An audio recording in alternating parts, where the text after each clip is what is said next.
Hello, everyone. Welcome to Beyond Indigo Pets Facebook Live. We have done over 100 episodes, so hopefully you've seen us or once or twice in the past. My name is Kelly Baltzell, and I'm the CEO and owner of Beyond Indigo. So welcome. We invite everybody to have a moment of tea with us today because we're talking about hobbies, which actually is really fun. And we aren't laughing enough as humans. We're not smiling enough as humans. We're not embracing joy as much for humans. And we really need to do more of that. Whatever that means, that's different for each one of us. And so when we talk about hobbies at Beyond Indigo Pets, we're really talking about our employees' joys and passions and something that puts a smile on their face, which is why we have Jon Murdough today, because you have art that fulfills your soul and your heart. So we want to share that today. Tell us a little bit about that, Jon.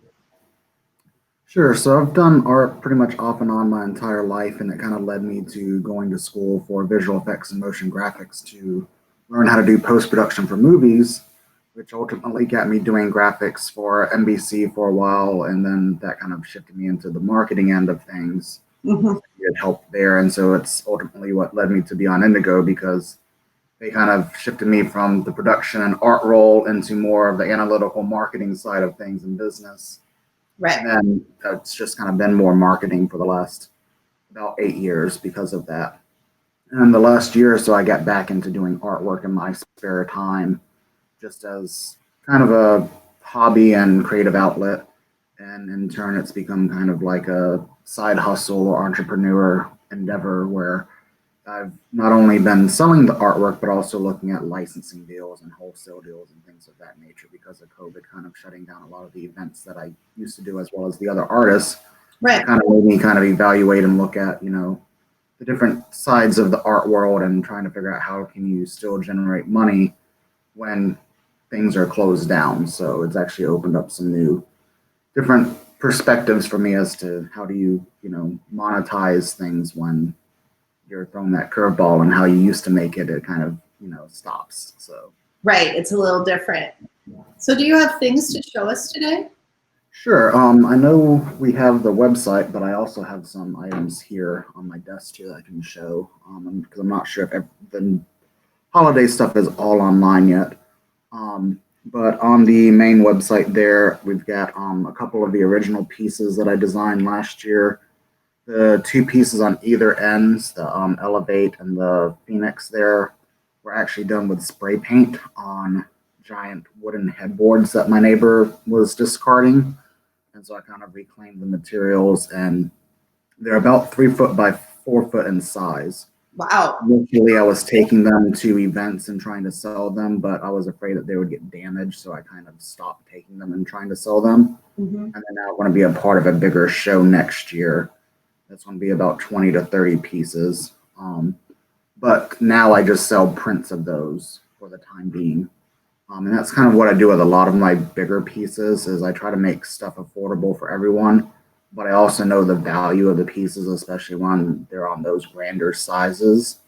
And so it's also, at the everyday show, it's hard to transport that stuff because like those two pieces are probably about 30 or 40 pounds a piece. So it's not just the size, but the weight, because it's solid wood. It makes it harder to take it to every show. Mm-hmm. And what gives you the inspiration for your art? It kind of varies. Some of it has to do with, I've always liked space and like the Aurora Borealis, as we kind of showcased in the past. So some of it's, just trying to create abstract or impressionistic space scenes is what I do a lot of. But I also use a lot of my photography and create digital watercolors, because I feel like everyone's doing photography now, that the barrier to entries are so low. Everyone has a smartphone that takes really good pictures. 10 years ago, DSLRs became so cheap. So it's just everyone's kind of a photographer now, or can be, because of the equipment so easy to obtain now. And so I kind of like take mine to another level, where I take that original photograph and I kind of manipulate it. And kind of my latest series that's become really popular at the couple of shows I've done the last month or so is the the watercolor. So I take the original photographs and then in Photoshop I turn them into a watercolor painting. And then I was printing them on like a resume parchment style paper, so it gave it that kind of like realistic look that it was actual watercolor, even though it was a print. But now I've started printing them on canvases as well. Oh, that's really cool. On the website, there's a sunflower as well as a beach scene. And then last year I did a couple of pumpkins like that. And kind of when I started doing that, I kind of then took those pumpkins that I did last year and kind of created another series for more of the younger demo, which actually has become rather popular with the older demo as well. That was called Space Pumpkins. And so trying to get it up. Hard to see where I'm holding it as well as the camera. And they all have little creative names. I don't think they all are on the website just yet because I've been trying to get all the inventory online. And these were pieces that I did last year, so I just haven't got all that online yet. But from the Space Pumpkins I did for the fall last year, I started creating cosmic Christmas trees. So it's kind of that same style. And then I kind of created the Christmas trees, which all of them were printed on a metallic paper. So it kind of added to that look. And then this year I created actual postcards. Oh, those are cool. So. And that's done, how do you make those? So the original Space Pumpkin series actually took, once again, my original photograph, and then I built on top of that photograph to get each of the space scenes. The Christmas trees were a digital concept. So it was just using different techniques in Photoshop and layers and getting masks to mask out certain parts of the images to create those. So last year, like I said, I had them on the metallic paper. And then this year I just printed them as postcards, which are for sale in the store 10-pack. So 5 of each design for $10 a piece, as well as 3 packs for $20. And then I just literally got these in Saturday, which I then took those Christmas trees and I got them printed as holographic metallic stickers. Those are cool. Yeah. So I'll get those in the shop later this week, but I was really happy. That was the first time I've tried to do the metallic holographic stickers, and those turned out really nice. So, and when you are doing your artwork and things, what space does your heart and your mind go to? Like, does it remove you from your day-to-day stress? That's kind of what I'm asking. Or does it regenerate you? What does it do for Jon? It's a little of both, and sometimes it's hard to tap into that creativity because sometimes I'm so busy or so analytically minded that it's hard to just switch over to that creative mode. And so the creativity kind of comes in bursts. And so when I just get that inspiration, it just kind of flows. There are times when I'll just go outside and with spray paint or acrylic and just kind of, just put stuff to canvas and see if something comes out. And sometimes it does, or sometimes it doesn't. Sometimes some of those pieces I'm getting ready for the show for next year, I had painted those kind of abstract space backgrounds, and I envisioned painting words on most of them. And I just never got around to painting the actual words yet.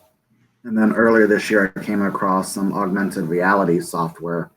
So now I can actually pair a still image or a still painting and then actually use technology to animate a word or animate the artwork.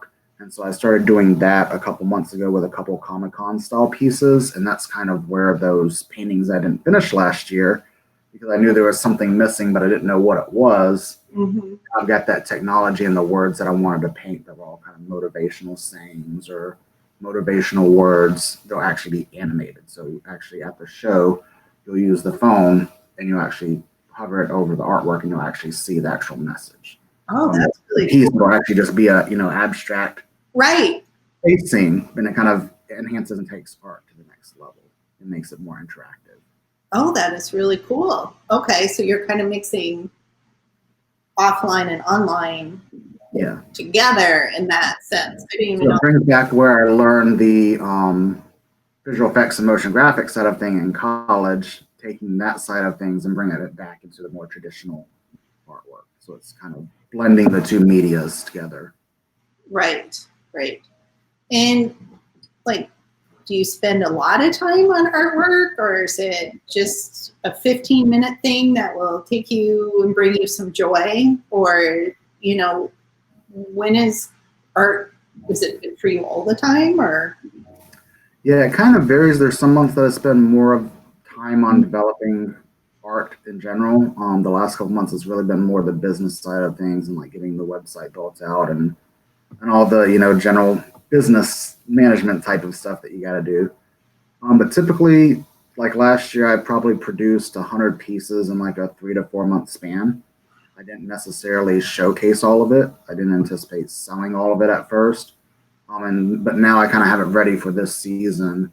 And so that's kind of, you know, last year was producing the artwork, and this year has been more the business and trying to prep the shows, find the galleries, the boutiques, and different places like that to actually sell some of the stuff. So sometimes it can take me, you know, 10 or 15 minutes to produce a piece. Like I did all the space pumpkins. There was a series of 7 of those, and I did those in about a 2.5 hour sprint. Okay. And so when I did the Christmas trees, it took me about a half hour to an hour to design both of them because I kind of understood how to do it, where I was going. You know, I already kind of developed that process. But sometimes when I'm doing pieces like spray paint, sometimes it could be a couple hours and I'm not where I want to be with that original piece. And so sometimes I'll sit it down and I'll come back.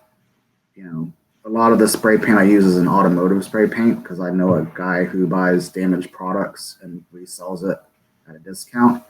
And so sometimes because I'm using that, which has different chemicals in each style of the automotive spray paint, they interact with each other differently. So I can't control what I really want. So it's more abstract and more organic of a process of creating. And sometimes I get that first layer and then I have to let it sit and then build on top of it. So it kind of, while it's creative, it's kind of strategic and kind of analytical at times as I've been doing this the last year and a half with this specific style of spray paint.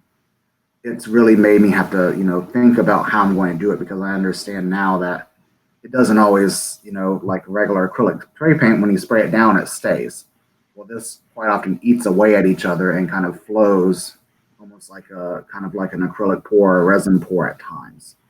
So it kind of is more fluid in nature. And so it can be kind of hard to wield it and kind of tame it to get what I want out of it at times. I'm impressed that you even figured out to use it in the first place. So that's pretty cool. I didn't even know that was possible. So that's awesome. Yeah. So what would you tell people out there as we close down the show today about joy and happiness and passions? What would you suggest to other people, maybe who aren't following that path because they're just kind of locked in so tight, you know? Yeah, so, you know, I started out as a photographer as a kid and kind of went from there, did it for yearbooks and things of that nature. I never anticipated actually painting because I'm not a photoreal type of person. And so that's kind of why a lot of my artwork's more surreal or abstract or things of that nature. So it's not, you know, I never first saw myself actually doing all the artwork because as a kid, you're kind of taught to be more photoreal and, you know, that type of thing. So I never really explored, even when I went to college and learned about the abstract and impressionist stuff. I didn't really think about doing that stuff. So even if you think that you don't have the capabilities or the skill sets to do the artwork, there's always some sort of style that you can kind of, you know, come across and replicate or create yourself. And a lot of people don't even think of things like doing jewelry or flower presses or things of that nature as all artwork as well. It is. That you're actually putting pen and paper or paintbrush to canvas. There's all different forms of artwork. My stepsister is actually now, she's always been a welder for her entire life, and now she's welding metal roses. So there's all different forms of artwork, even in ways that you wouldn't think about. So everyone's creative. You know, it's just trying to find your medium that you want to work in. And in this season with, you know, COVID-19 and everything, we're seeing more people having more free time. And so they're kind of turning to different forms of art as an outlet. And so that's kind of just finding what you're interested in. You know, there's lots of different things that you can do. Don't give up. Keep going. Find something, even if it seems quirky to you, but if it puts a smile on your face, don't diss it, right? That's kind of what I hear you saying, is just be yourself. Do what brings you joy, because art is for you first and then for the rest of the world second. So, yeah. Well, thank you, Jon, and showing us everything. I always like seeing your creations. Thank you, Kelly. You're welcome, and we'll chat soon.